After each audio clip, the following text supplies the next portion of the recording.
What we're going to do today is we're going to see the Western Wall. I thought we did that yesterday. Well, yesterday we saw a little part of the Western Wall. Today we're going to see all of the Western Wall. And I'll explain how we do that in a minute. First, I'll explain where we are. This is Mount Moriah right here. Okay?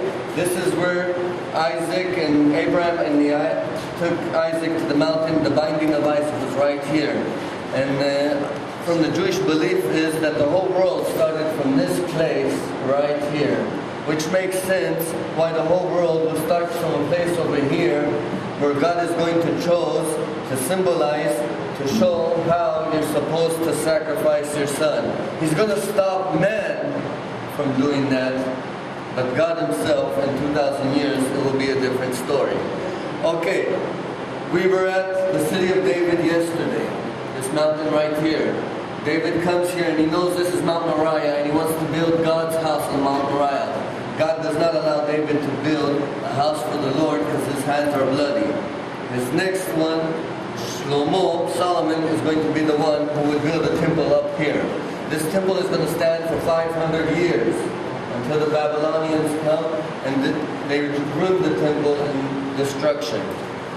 70 years later, Cyrus is going to give permission to the Jews to leave Babylon and to come to Israel and build a second temple.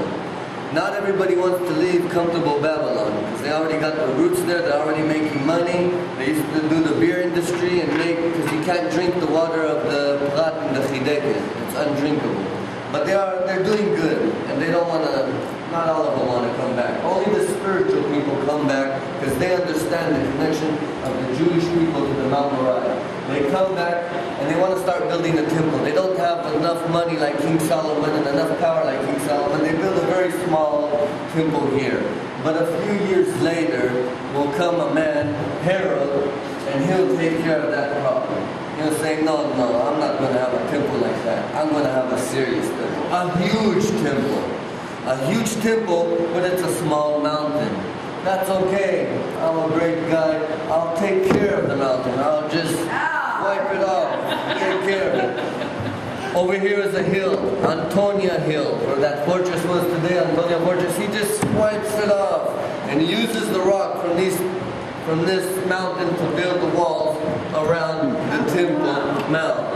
The next thing that he builds is a great podium.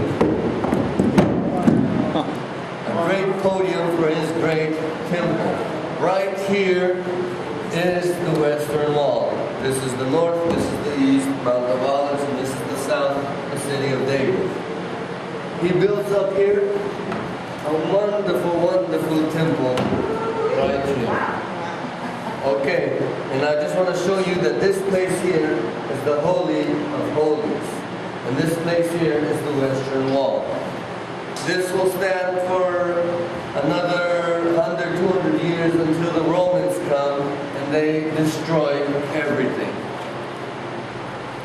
The Romans will leave the temple all destroyed because they're going to turn to be Christians, the Byzantine, and they want to show Jesus' prophecy how it came to life, that there will be no stone laid upon each other's stone and everything will be desolate.